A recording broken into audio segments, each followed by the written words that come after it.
Icon star Allu Arjun Sukumar కాంబోలో వచ్చిన పుష్ప సినిమాకి pan India లెవెల్లో వచ్చిన రెస్పాన్స్ అంతా ఇంత కాదు. ఈ సినిమా సాధారణ ఆడియన్స్ నుంచి సెలబ్రిటీలను మాత్రమే కాకుండా ఆఖరికి రాజకీయ నాయకులను కూడా కదిలించింది. అందరూ తగ్గేదేలే అంటూ డైలాగులు చెప్పేశారు. ఇప్పటికీ దేశవ్యాప్తంగా ఏదైనా సీక్వెల్ కోసం ఆడియన్స్ ఎదురు చూస్తున్నారంటే అది పుష్ప కోసమే అని చెప్పాలి. పుష్ప 2 ఎప్పుడెప్పుడు వస్తుందా అంటూ ప్రేక్షకుల నుంచి సెలబ్రిటీల వరకు 1000 కళ్ళతో ఎదురు చూస్తున్నారు. అటు ఇటుగా అంచనాలతో వచ్చిన పుష్పరాజ్ పాన్ ఇండియా లెవెల్లో హైప్ ను క్రియేట్ చేసింది. రీసౌండ్ అంతా ఇంత కాదు. అందుకే పుష్ప 2కి సంబంధించి సుకుమార్ పై బాధ్యత ఇంకా పెరిగిపోయింది. పుష్ప మార్కెట్ కూడా అలాగే పెరిగిపోయింది. అందుకే పుష్ప 2 సినిమా రేంజ్ కూడా అలాగే పెరుగుతుంది. సాధారణంగా ఒక సినిమా హిట్ అయితే ఆ తర్వాత వచ్చే సీక్వెల్ మీద భారీగా అంచనాలు నెలకొంటాయి. అంతేకాకుండా ఆ సినిమా మార్కెట్ కూడా విపరీతంగా పెరుగుతుంది. అందుకు మంచి ఉదాహరణ KGF సినిమా అని చెప్పొచ్చు. అలాగే ఒక హిట్ అయిన సినిమాకి సీక్వెల్ తీస్తున్నప్పుడు డైరెక్టర్ మీద కూడా అంతే ఒత్తిడి మరియు బాధ్యత కూడా ఉంటుంది. దానిని సుకుమార్ పక్కా ప్రణాళికతో హ్యాండిల్ చేస్తున్నట్టు తెలుస్తుంది.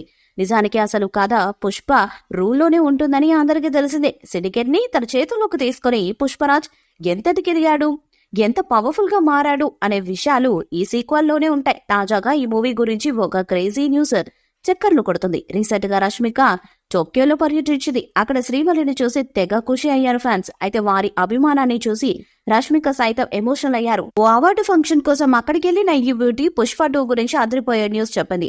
బాలీవుడ్ మీడియాతో మాట్లాడిన రష్మిక పుష్ప 2ను జపాన్ లో రిలీజ్ చేయడానికి సన్నాహాలు చేస్తున్నట్లు హింట్ ఇచ్చింది.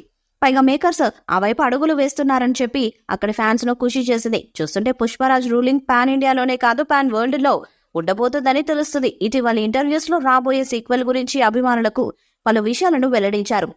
ఇది అన్ని విధాలుగా భారీగా ఉంటుందని ఆమె వారికి హామీ ఇచ్చారు. నేను వాగ్దానం చేయబోతున్నా ఒక విషయం ఏమిటంటే అది భారీగా ఉంటుంది.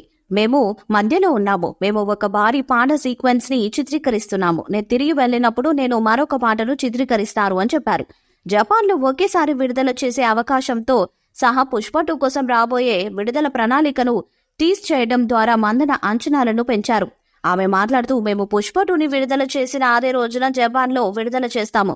దానిపై చర్చలు చేస్తున్నాం. తాను మళ్లీ తారాగణం సిబ్బందితో చేరిన క్షణాన్ని గుర్తు చేసుకుంటూ రష్మిక మందన తన ఉత్సాహాన్ని వ్యక్తం చేసింది. మొదటి సినిమా తారాగణం సభ్యుల మధ్య సంబంధం సీక్వెల్లో ఇల్లులా మారుతుందని పేర్కొంది.